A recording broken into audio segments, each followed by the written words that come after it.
Walking Dead. Alors, Walking Dead, c'est une BD qui part sur une base très cliché. C'est un gars qui se réveille un matin, il était dans le coma, il s'est fait tirer une balle, il est resté plus de longues semaines, voire même des mois dans le coma, il se réveille, et évidemment, le monde a changé, tout le monde est mort, mais tout le monde bouge encore. C'est le scénario de base de quasiment tous les films de morts-vivants, les Romero et compagnie, mais c'est la première fois que j'en lis tout simplement, parce que jusque-là j'avais vu que des films de zombies.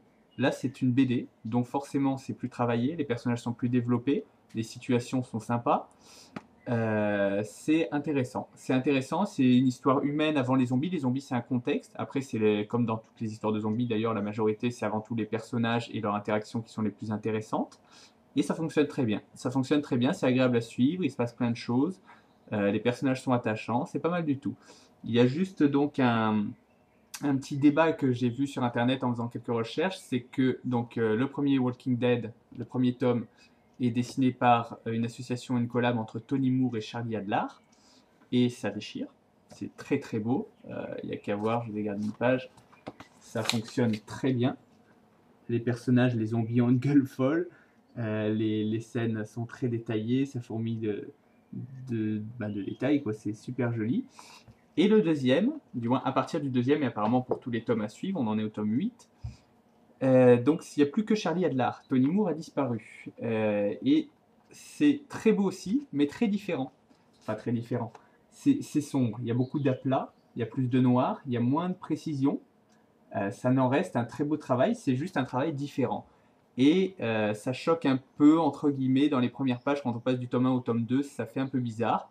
Mais vu que le scénario se suit bien, c'est toujours Kirkman au scénario, voilà, ça ne gâche pas l'histoire. Faut pas s'arrêter sur le fait que tiens, c'est moins précis au tome 2, ça vaut le coup d'être suivi pour son histoire. Donc voilà, je le conseille beaucoup, c'est une très bonne, très bonne série, jusqu'au tome 2 pour l'instant. Après, je pense que je la continuerai parce que c'est pas mal du tout. Voilà, Walking Dead. Il était une fois une fille que j'ai rencontrée 2 fois. C'est fait par Davy Mourier. Alors Davy Mourier, pour ceux qui ne savent pas, c'est un ancien présentateur de chez No Live, qui fait maintenant sur Ankama, qui fait Road Strip, une émission que j'aime beaucoup, que je conseille à tout le monde d'ailleurs au passage. Et c'est sa troisième, je crois, ou peut-être quatrième, non, troisième BD. C'est amateur, c'est même pas vraiment du dessin, enfin si, il y a des dessins bien sûr, mais c'est un assemblage, du collage, des fonds d'écran photographiés, des décors photographiés, juste de l'incrustation, euh, des morceaux parfois de carton collés par-dessus. C'est du bricolage, mais c'est super touchant dans le sens où déjà parce que c'est une histoire d'amour faite de façon très contemporaine. Il la drague sur MSN, les emails, les SMS, etc. Il y a plein d'allusions vu que c'est sa propre vie qu'il décrit. Donc c'est un geek en puissance, Davy Mourier, donc forcément les références aux super-héros, les réflexions à la con qu'on peut se faire, mais avec plein bourré de références de films, de cinéma, de BD, etc.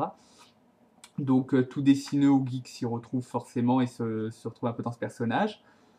Et, et c'est touchant, c'est une jolie petite aventure, c'est sans prétention, hein, il n'y a rien de révolutionnaire là-dedans, bien au contraire, mais on sent vraiment l'attention du mec qui a voulu raconter son histoire, qui aime raconter des histoires, qui n'en a pas les moyens énormément dans le sens où il n'a pas fait d'études graphiques, les dessins sont sympas, il a un trait personnel, mais ça reste assez amateur, mais il s'est pas arrêté là, il veut raconter son histoire, il va jusqu'au bout de son idée, et voilà, c'est peut-être parce que je suis dessineux moi aussi, mais ça, c'est une intention qui touche beaucoup de voir qu'il s'arrête pas, qu'il trouve des solutions, qu'il trouve sa voie et que ça fonctionne. C'est touchant, c'est mignon, c'est très frais, c'est sympa. C'est sympa et ça a l'avantage aussi que, hop, tour de magie, il y a une deuxième BD en même temps. C'est Papa, Maman, une maladie et moi.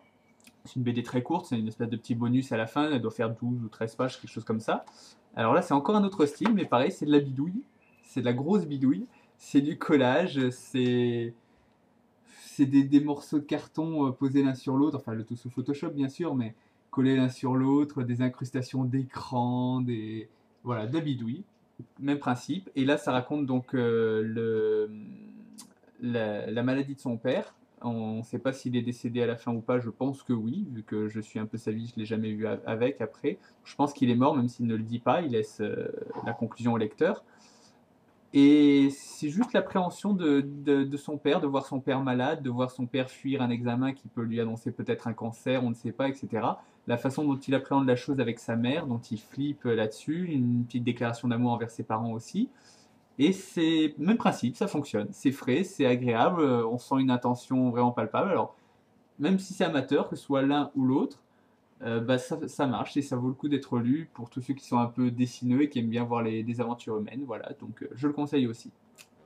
Davy Maurier.